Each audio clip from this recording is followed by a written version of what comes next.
What is going on, Brewers fans? I'm back with another video. It's been a second. It's been a minute since we've made a video, and we're here. I'm here at least. Hopefully next week we'll have at least two of us. But figure we gotta put one out. So and what a week to do it. The Bucks just lost today. We're down 3-1. I'm pretty sad. The Packers had a great draft a few days ago, this weekend, and the Brewers had one interesting week. So let's just get into it, and we're going to start out by going to the Pirates series. So game one against Jared Jones, a rookie for the Pirates, and boy, does he look freaking good. A scary future for us facing the Pirates. If they get Paul Skeens up and Jared Jones, Mitch Keller, they're gonna have a solid rotation in a few years. But anyways, right now, the start of the offensive decline started in game one, a 2-4 loss. Rhys Hoskins, our only offense that game, with a 2-run blast. Joe Ross on the mound for us, went 5 innings, gave up 6 hits and only 1 earned run, but we were not able to put any more offense up on the board as we took a L. And then on to game two. Again, the offense kind of declining here. Gary Sanchez, ironically, was only our offense. He hit a home run, a solo shot. It was a 2-1 L we took. Pretty quiet night for the offense. And then Tobias Myers made his debut. First pitch of his major league career, gives up a blast to Andrew McCutchen. But other than that, I mean, he pitched pretty damn good. 5 innings, only 1 earned run. And I was very impressed. He's got a nice fastball with some movement on it. It's like a running fastball.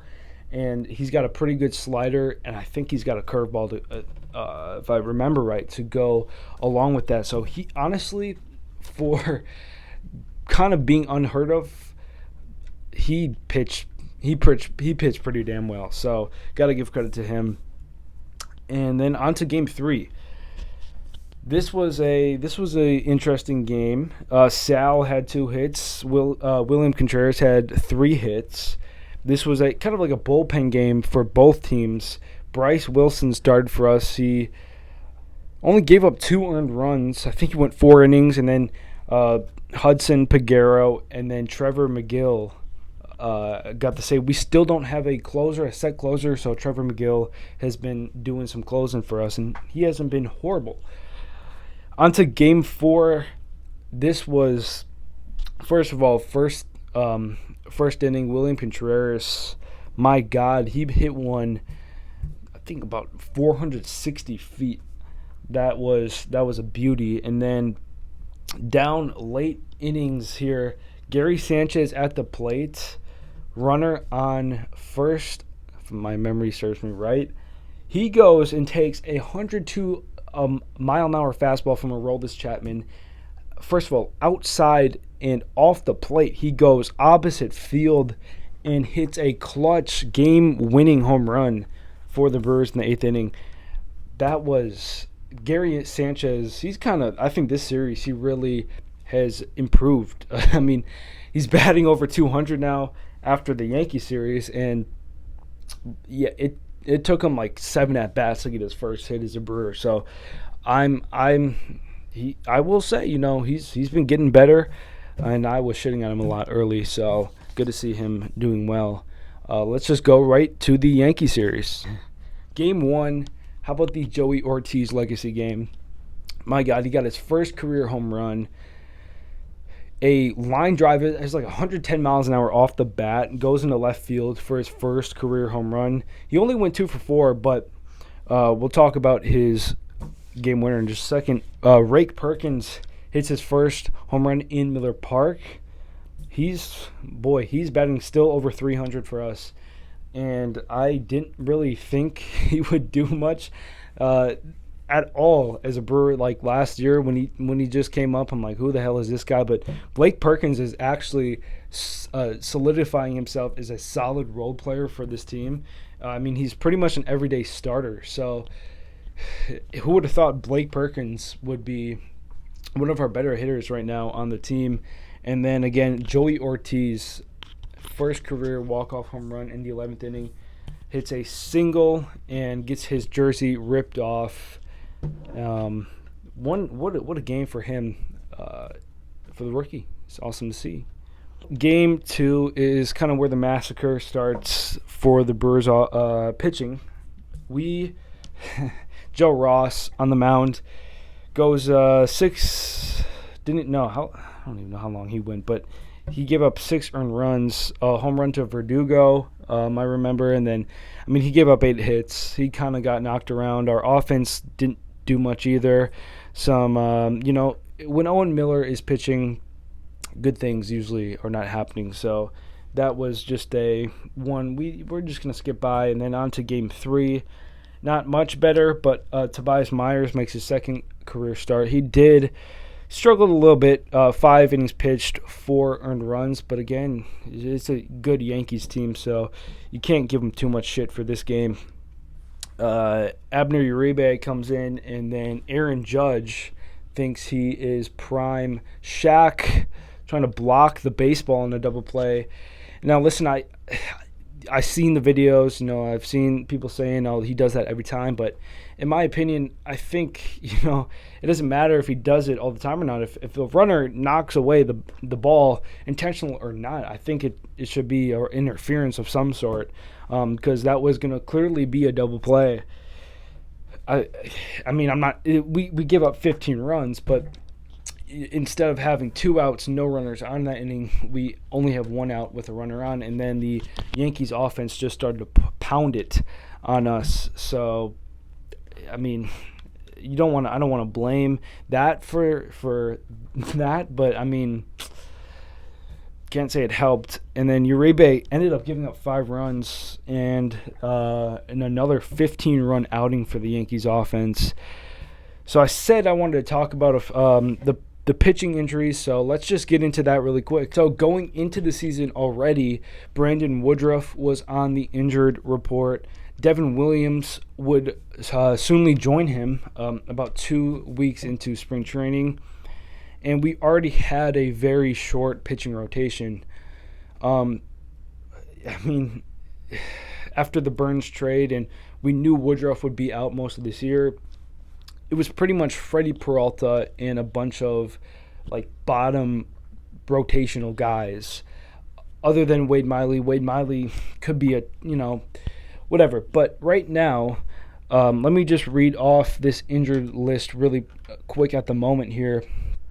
For us, we have obviously Wade Miley, whose season is going to be done and his career possibly could be done. He's 37 years old, and Tommy John at this age usually means it's not going to be as easy to recover as you would 10, 15 years prior. So, for Wade, obviously we hope he comes back, but you never know once you get up to, your upper 30s as a pitcher.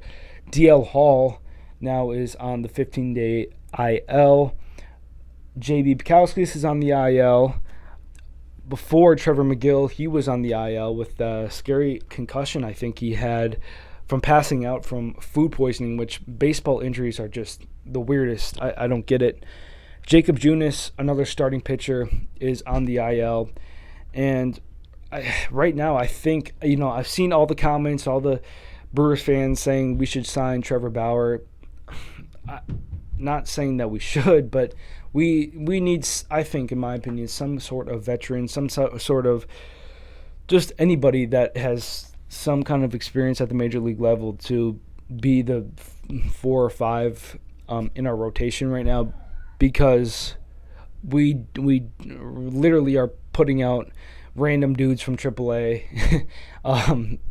No offense to Tobias Myers, or we're putting relief pitchers as starters.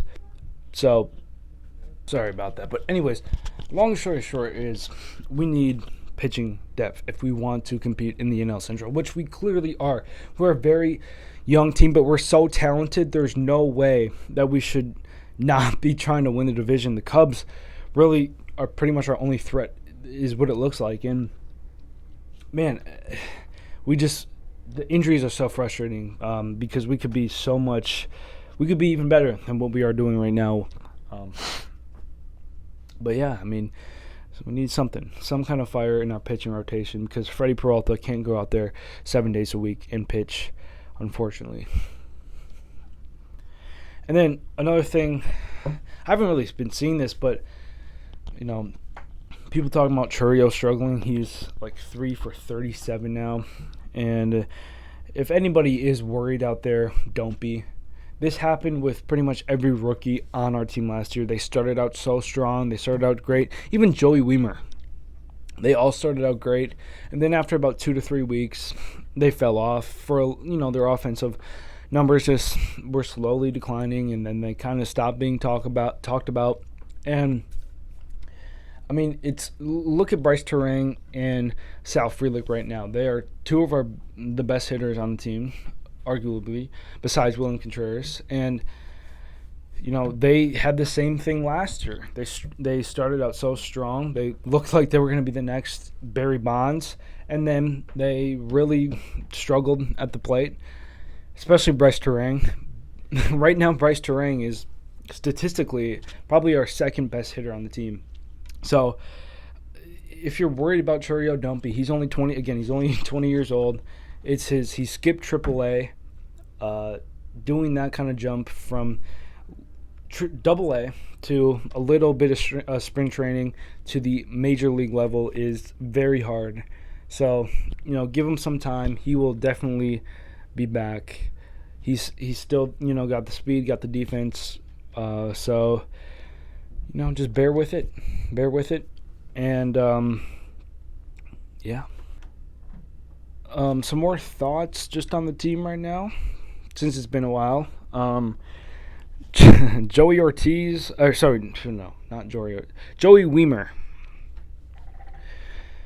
Oh man, if that, I mean, we heard all this talk about him changing his stance, changing his swing. That man looks dog shit. He looks horrible. I mean, that's all I gotta say. I don't think he should be seeing much time at the major league level when everyone comes back. And I'm sure there's actually right now there's AAA players that could take his spot right now. I don't know how long he's gonna be here. I think they called him up when Yelich went down with the injury. So I'm guessing when Yelich comes back, he's going to be moved down. But my God, is he just very tough to watch at the plate.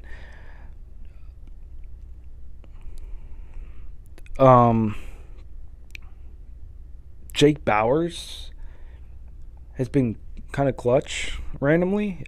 Because other than that, he's below average at the plate. But I feel like, I don't know if he has or not, but I feel like he's hit some clutch home runs and doubles and stuff for us. Today, he hit a huge home run to cut the lead down to 9. And then Gary Sanchez, I just talked about him earlier, but low key, he's been getting better the past 2 weeks. I love to see it, man. That's kind of what I expected when we signed Gary Sanchez. After seeing what he did last year, he batted around 220. He had 19 home runs, and I think he spent most of the time as a DH. But if he can just do that, get some clutch pinch hits, home runs, hell, that's all we really need him for. So keep doing what you're doing, Gary. I was hating on him big time the first few weeks of the season, but he actually looks like he's getting better. So shout out to Gary Sanchez. All right, well, that's gonna do it for this week's video. If you made it this far, I appreciate it. Not many people do, but you're a real one if you do. We're gonna be back next week again. Hopefully, 2 of us at least. We're gonna try to get the third on, and just. Big series ahead. We got the Rays and the Cubs. I want to sweep Cubs in Chicago. Fuck Craig Counsell. So that's all I got for y'all this week. Appreciate the support. And make sure you like this video. Peace.